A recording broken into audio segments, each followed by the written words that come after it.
Bismillahirrahmanirrahim. Assalamualaikum warahmatullahi wabarakatuh. Selamat siang, salam sejahtera bagi kita semuanya. Shalom, Om Swastiastu. Yang saya hormati Ibu Menteri Keuangan, Pak Mendagri, saya hormati para gubernur, bupati dan wali kota yang pada siang hari ini hadir. Saya ingin menyampaikan beberapa hal yang berkaitan dengan tantangan dan apa yang harus kita lakukan. Kita tahu semuanya bahwa dunia sekarang ini tidak sedang baik-baik saja. Saya sering mengatakan dunia sekarang semakin tidak jelas. Ketidakpastian ekonomi global yang sulit dihitung. Bu Menteri Keuangan ini jam terbangnya sudah sampai kemana-mana. Tetapi mengkalkulasi, menghitung situasi ekonomi global ini betul-betul sekali tidak gampang dan sering unpredictable. Kenaikan suku bunga di Amerika misalnya, kelihatan yang menaikkan Amerika, tapi semua negara berkembang kena semuanya. Karena terjadi capital outflow, dolar semuanya ditarik kembali ke Amerika. Yang pertama. Yang kedua, perubahan iklim. Dulu perubahan iklim banyak yang, apa, nggak kelihatan barangnya. Sekarang sudah nyata kelihatan. Kekeringan di 7 provinsi dan beberapa negara yang akhirnya menurunkan produksi beras kita. Kita mau tutup dari impor, sekarang tidak semudah dulu mencari beras impor, tidak semudah dulu. 22 negara sudah stop dan mengurangi ekspornya. Karena mereka sendiri juga ingin menyelamatkan rakyatnya. Situasi seperti ini, Bapak Ibu semuanya harus ngerti, harus tahu bahwa dunia tidak sedang baik-baik saja. Saya berbicara dengan Perdana Menteri Narendra Modi, dia punya stok beras, tapi dia pakai sendiri untuk cadangan. Enggak berani melepas. Saya sudah bicara, enggak berani melepas. Yang dekat-dekat Vietnam, Kamboja, Thailand yang biasanya nyodor-nyodorkan, tidak sama. Bisa, tetapi sangat terbatas. Inilah situasinya. Kemudian, perang. Kita sudah pusing dengan yang namanya perang di Ukraina. Belum rampung, belum jelas kapan selesai, tambah lagi perang Hamas Israel. Kelihatannya Ukraina jauh. Apa sih dampaknya ke Indonesia? Hati-hati. Waktu saya bertemu saat itu, tahun lalu bertemu dengan Presiden Zelensky, saya bicara 2,5 jam. Beliau menyampaikan, stok gandum di Ukraina 77 juta ton berhenti. 77 juta ton berhenti. Saya pindah ketemu Presiden Putin. 3 jam. Cerita lagi, 130 juta ton gandum berhenti di Rusia. Artinya, 2 negara saja 207 juta ton pangan berhenti di sana. Kita ini kan per tahun kan konsumsi kita 31 juta ton beras. Ini 207 juta ton berhenti di dua negara itu. Akhirnya apa? Harga gandum naik tinggi sekali. Akhirnya banyak negara yang tidak bisa menjangkau harganya, kelaparan, kurang makan, termasuk di Eropa hati-hati terjadi. Hal seperti ini yang Bapak, Ibu semuanya harus mengerti dan harus tahu. Ditambah lagi di Gaza, Hamas dan Israel. Kelihatannya perangnya jauh sekali, tapi hati-hati. Kalau perang ini meluas, Hamas Israel ini meluas, melibatkan Hizbullah di Lebanon, melibatkan Syria, Houthi, melibatkan lagi misalnya Iran, semuanya masuk ingin saling bantu-membantu. Yang terjadi adalah kenaikan harga minyak. Ini yang mengakibatkan semua negara akan pusing. Tapi alhamdulillah sampai saat ini kenaikan Brent juga enggak begitu tinggi karena memang eskalasinya tidak meluas, masih di Gaza. Situasi seperti ini yang Bapak Ibu harus tahu, harus ngerti. Sehingga dalam bekerja itu, oh saya harus ke sini, ngerti. Kalau harga BBM naik, artinya apa? Inflasi akan naik. Inflasi naik, artinya harga barang-barang dan jasa juga akan naik. Larinya ke situ.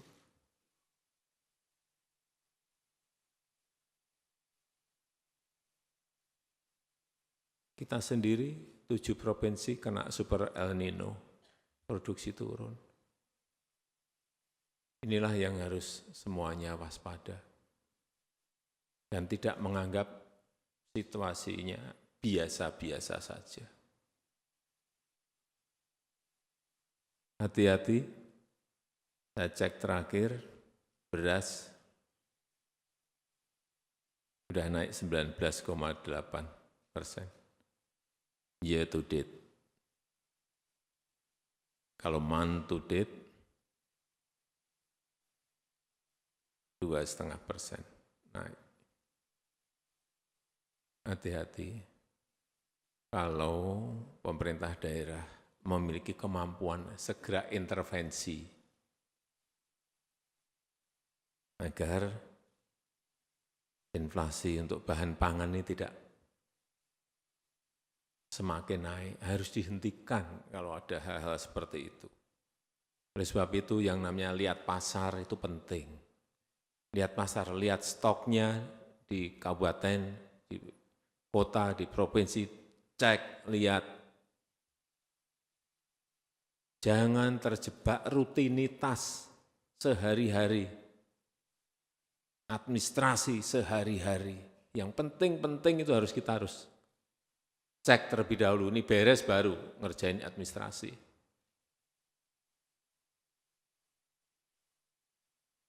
Memang di pasar ada yang naik, ada yang turun, tetapi urusan harga tolong betul-betul dikendalikan. Jaga pasokan, pantau harga, turun ke lapangan. Yang saya cek ini, karena saya selalu punya angka-angka, untuk provinsi inflasinya 1,1% sampai 3,5%, masih baik. Kabupaten hati-hati, 1,1% sampai 5,2%. Nah, yang sudah sampai 5, sampai 4 ini hati-hati. Kota 1,1 sampai 4,2, yang di atas 4 hati-hati.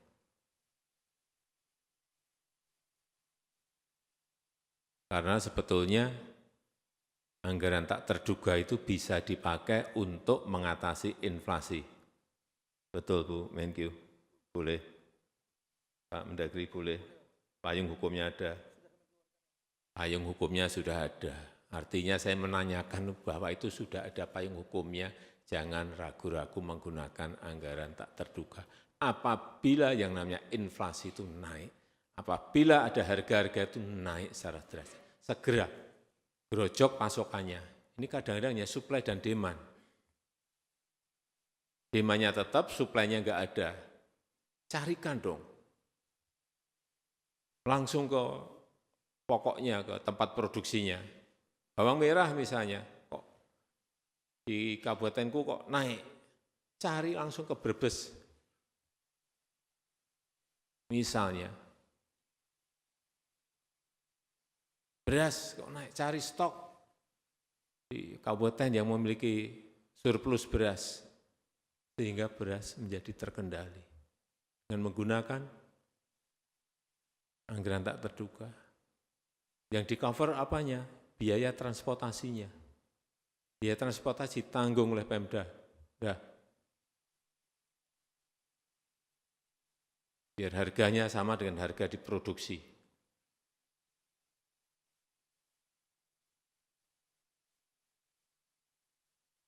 Kenapa saya berbicara seperti ini? Bapak Ibu semuanya saya tahu. Saya pilih karena Bapak Ibu semuanya berpengalaman di pemerintahan.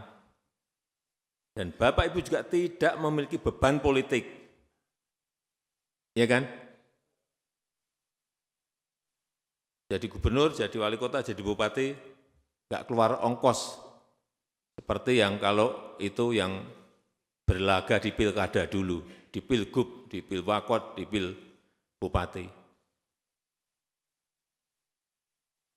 Artinya tanpa beban politik. Oleh sebab itu, saya berharap pertimbangan teknokratik dalam membuat policy itu lebih enak harusnya.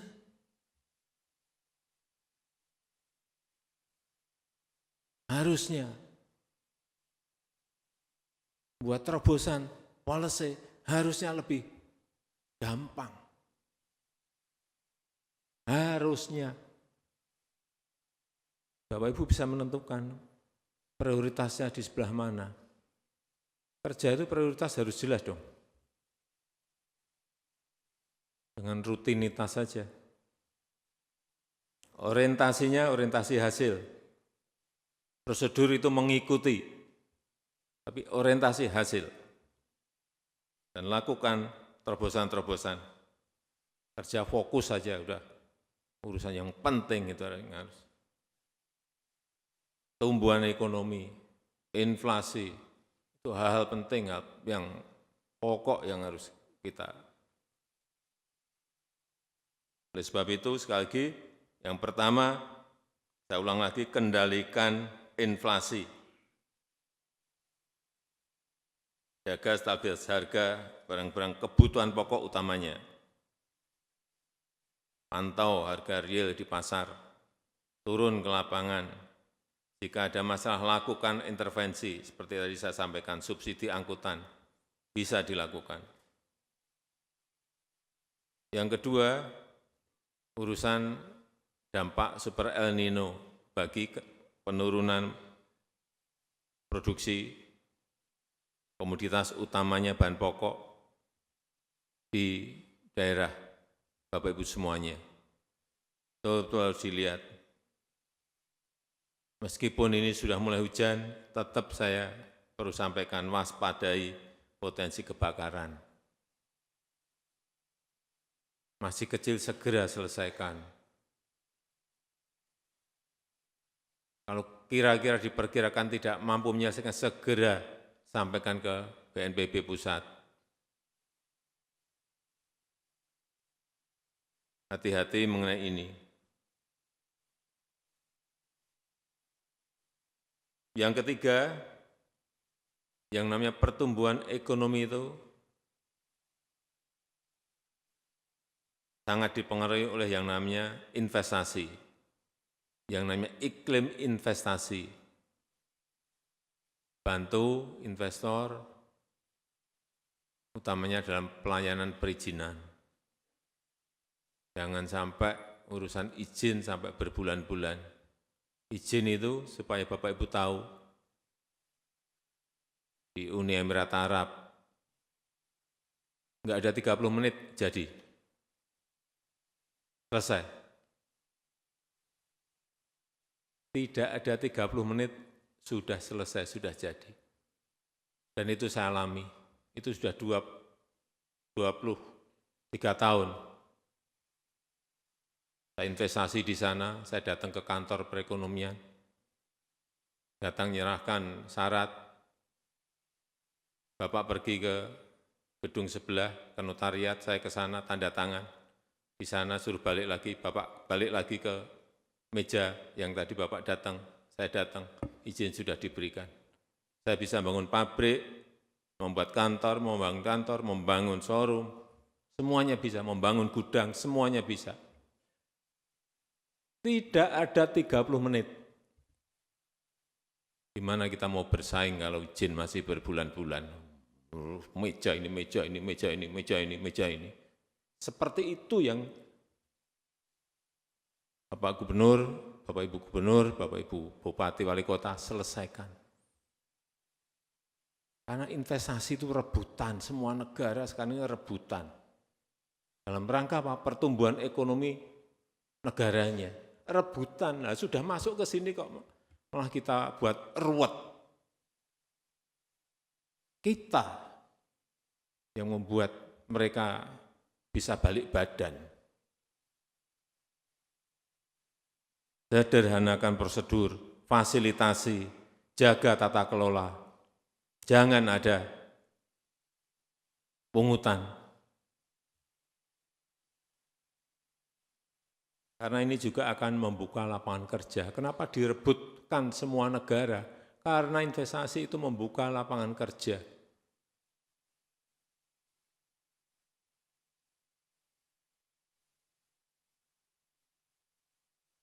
Yang keempat, alokasikan untuk stimulus ekonomi dan bantuan sosial.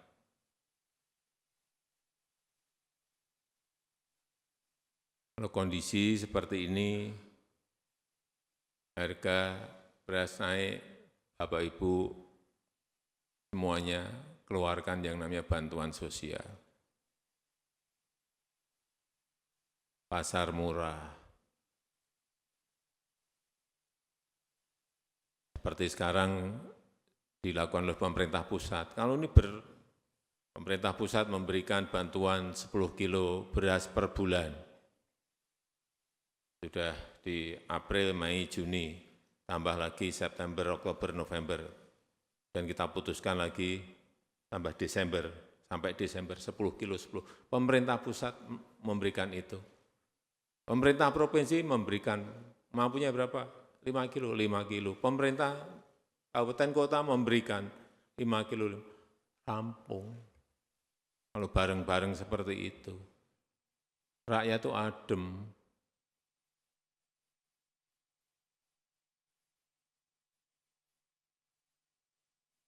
Dan saya titip, yang dibeli produk dalam negeri, utamanya UMKM kita.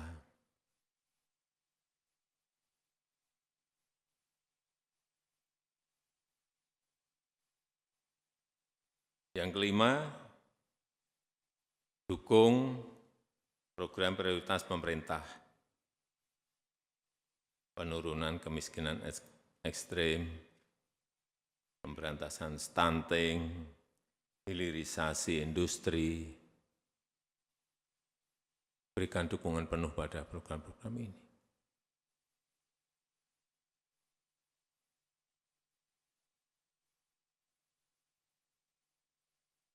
Yang terakhir, yang keenam, masuk ke tahun politik,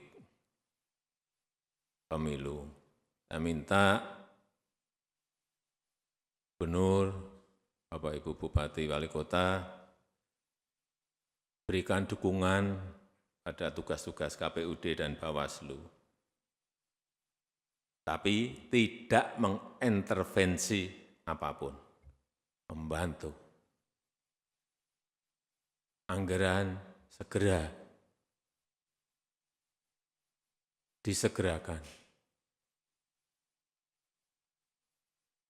Dan juga saya minta jangan sampai memihak. Itu dilihat loh, hati-hati. Bapak Ibu dilihat. Mudah sekali kelihatan Bapak Ibu memihak atau enggak. Krik, udah. Dan juga pastikan ASN itu netral.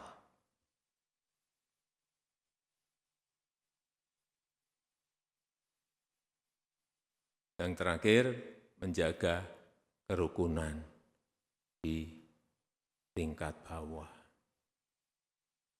Segera selesaikan kalau ada percikan-percikan yang berkaitan dengan politik. Selesaikan dengan baik.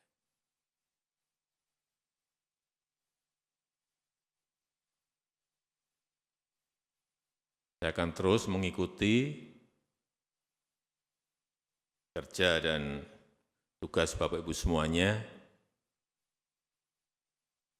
Jika ada masalah segera sampaikan ke Mendagri. Atau kalau kelas berat langsung ke saya. Sehingga kita bisa bantu. Tapi kalau urusan-urusan yang kira-kira bisa diselesaikan sendiri, nggak usah dikit-dikit ke Mendagri, dikit-dikit ke pusat. Selesaikan sendiri. Dan saya merasa Bapak Ibu semuanya mampu menyelesaikan itu.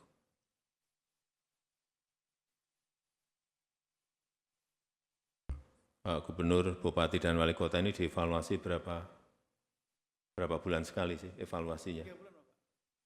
Bapak Ibu semuanya dievaluasikan setiap 3 bulan. Yang evaluasi Mendagri, tapi saya evaluasi saya harian. Begitu, jangan tepuk tangan, saya evaluasi harian itu hati-hati loh. Begitu Bapak, Ibu semuanya miring-miring, saya ganti setiap hari bisa. Itu hak prerogatif yang saya miliki. Tadi yang saya sampaikan tolong. Saya enggak minta banyak-banyak, tolong diikuti. Saya rasa itu yang ingin saya sampaikan dalam kesempatan yang ini. Terima kasih. Wassalamualaikum warahmatullahi wabarakatuh. Jelajahi cara baru mendapatkan informasi. Download Metro TV Extend sekarang.